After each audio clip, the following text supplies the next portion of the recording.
you're not distracted. Right.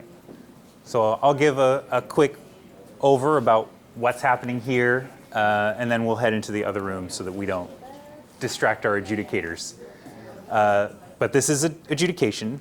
So if you may remember from the public LNA, if you were here for that, any ballots that go through the scanners that are blank, totally blank ballots, or if they have an overvote on them, or if somebody has marked a write-in position, those ballot images come here for real people to look at, right? Because the system only can detect so much, and then it wants to know what really is this, right? Because if it's an overvote, is it really an overvote?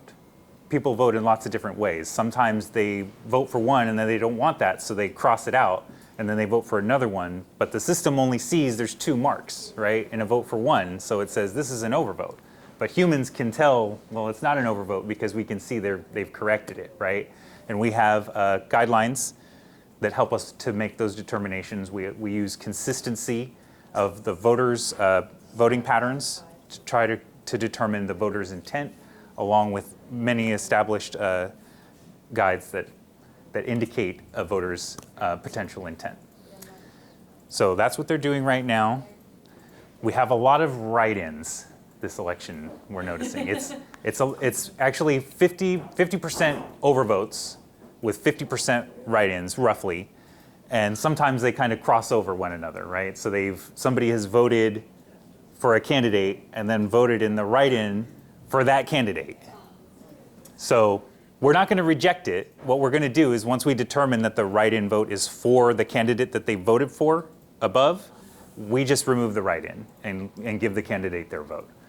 But we still have to look at those things manually because the system, again, doesn't know. It can't tell what's in the write-in. It can't read those things. People have to read those things. So we rely a great deal on our teams here to make those determinations. And if they can't make those determinations on their own, because both people have to agree on what the resolution is, and if they can't agree or they're not sure, they call somebody else to help make those determinations.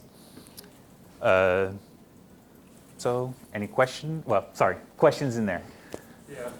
Yeah.